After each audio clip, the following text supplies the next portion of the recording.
अगर आप अपने बेटे को पढ़ा लिखा के केवल इस काबिल बनाना चाहते हैं कि वो नौकरी पा जाए, और ये भी आप सोच रहे हैं कि वो नौकरी पा जाएगा तो उसकी ज़िंदगी बहुत शानदार हो जाएगी, तो आज आपको ये वीडियो देखनी चाहिए। इस वीडियो में तथ्य के साथ जो भारत सरकार कर रही है, जो न्यूज़पेपर में निकल रहा है और जो एकदम सत्य आंकड़े हैं, उन पे बात होगी। और मुझे लगता है कि आप अपना भविष्य और अपने बच्चों का भविष्य सुरक्षित करना चाहते हैं तो आपको ये वीडियो जरूर देखनी चाहिए। नमस्कार, बहुत बहुत स्वागत है आप सभी लोगों का आज के इस वीडियो में। आप बेटे को बीटेक करा रहे हो, एमटेक करा रहे हैं, एमबीए करा रहे हैं, ग्रेजुएशन करा रहे हैं, किसी चीज़ की तैयारी करा रहे हैं, अच्छी बात है, पढ़ाइए। लेकिन केवल इसलिए मत पढ़ाइए कि वो नौकरी करेगा, इसलिए पढ़ाइए कि उसका माइंडसेट अमीरों का हो।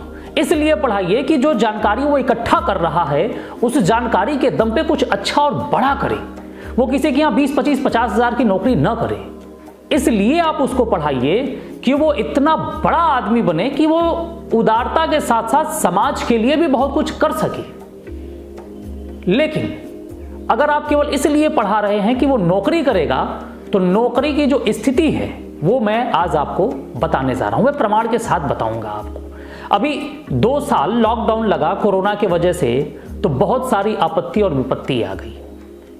हाँ, अगर आपके दिमाग में ये चल रहा हो कि ठीक है नौकरी नहीं तो फिर क्या, तो वो भी मैं आपको बताऊंगा।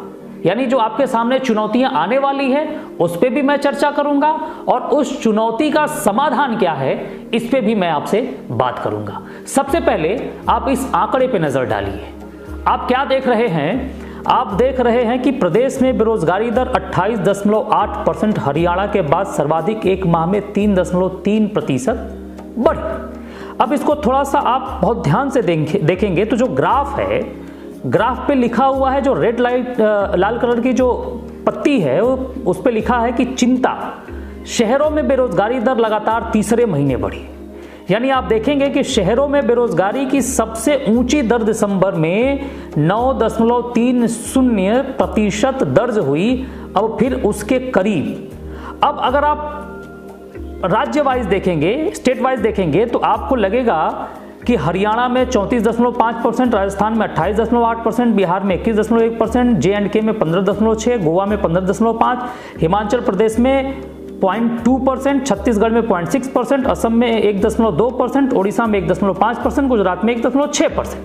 यानी आप देख रहे हैं कि देश की जो बढ़ती बेरोजगारी की दरें हैं वो 7.83% हैं, जिनमें से कि शहर में सबसे ज़्यादा लोग बेरोजगार हो रहे हैं 9.2% के करीब, और ग्रामीण क्षेत्रों में 7.18% के करीब। आप या तो शहर से आते होंगे या तो आप ग्रामीण से आते होंगे। यानी कि देखा जाए तो आप भारत से ही आते हैं, और भारत में भी बेरोजगारी दर बढ़ी है। और अगर आप ये सोच रहे हैं कि कोई भी सरकार आके ढेर सारी नौकरी दे देगी जिससे कि आपका बच्चा 25-30 हज़ार रुपए की नौकरी करने लगेगा, तो इस गलतफहमी से आप बाहर निकलिए।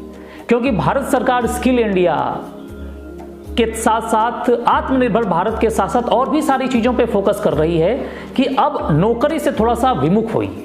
बहुत हो चुकी नौकरी। यानी कि अगर आप केवल नौकरी की सोच रहे हैं अपने बेटे की, तो बेटे की नौकरी सोचने से पहले अगर आप नौकरी करते हैं तो यह सोचिए कि आपकी नौकरी सुरक्षित रहेगी, कि आप बेटे को नौकरी लायक बना पाएंगे। बहुत भाग्यशाली हैं कि लॉकडाउन में भी आपकी नौकरी नहीं है और आप कर भी रहे हैं। पहले गवर्नमेंट जॉब में बड़ा आराम होता था, लेकिन अब गवर्नमेंट जॉब वाले भी कह रहे हैं कि भैया वही स्थिति हो गई जो प्राइवेट वालों की है। तो ये एक सबसे बड़ी चुनौती आपके सामने आ रही है। अब इसका समाधान क्या है?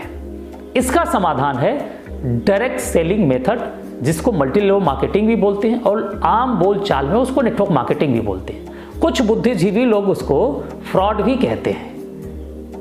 वो उनकी अपनी विशेषता है, क्योंकि वो वैसे लोग किसी भी अवसर को तुरंत नहीं पहचानते हैं, वो बहुत समय गंवाने के बाद उनको समझ में आता है कि ये अवसर है।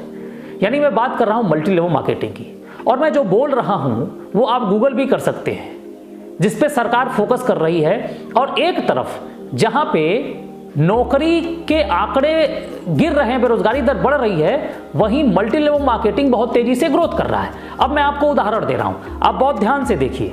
लॉकडाउन के समय में नेटवर्क मार्केटिंग ने रचा इतिहास, रिकॉर्ड स्तर पर हुए ऑनलाइन ऑर्डर। यह नेटवर्क मार्केटिंग डायरेक्ट सेलिंग है।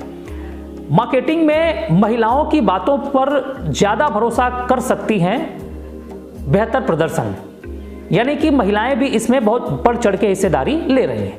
जॉब तलाश रहे हैं तो नेटवर्किंग को दे महत्व। ये आपके जो प्रमुख अखबार हैं उनमें ये सारी चीजें आ रही हैं। 2025 तक 1.8 करोड़ जॉब्स लाएगा डायरेक्ट सेलिंग क्षेत्र, यानी सोचिए कि कितना बड़ा अवसर आपके सामने। डायरेक्ट सेलिंग कारोबार का दायरा हुआ तय। ये रामविलास पासवान जी हैं जो अब इस दुनिया में नहीं रहे। 2016 में इन्होंने गाइडलाइन जारी की थी और उस गाइडलाइन के तहत कई सारे कंपनियों पे बहुत सारी कार्रवाई हुई थी। डायरेक्ट सेलिंग उद्योग ने कोविड प्रभावित पहली छमाही में 4.7% की वृद्धि की है। अब सोचिए, जहां एक तरफ सारा का सारा दर गिरता जा रहा था, वहीं 4.7% की वृद्धि हुई है। तो आप सोचिए कितना बड़ा अवसर आप सबके पास है। एक तरफ जहां बेरोजगारी दर बढ़ती जा रही है, महंगाई बढ़ती जा रही है, वहीं दूसरी तरफ डायरेक्ट सेलिंग इंडस्ट्री नई नई ऊंचाइयों को छूता जा रहा है। तो आपको इस पे फोकस करने की जरूरत है। आप भी सीखिए, अपने परिवार को भी सिखाइए, और विशेष करके अगर आपका बच्चा 15 साल से बड़ा 18 साल का है तो आप उसको डायरेक्ट सेलिंग जरूर बताइए, ताकि वो बच्चा अपने भविष्य के साथ साथ आपका भी बुढ़ापा सुरक्षित और आसान बना सके। आपने वीडियो देखा, इसके लिए बहुत बहुत धन्यवाद। नमस्कार, जय आर सी।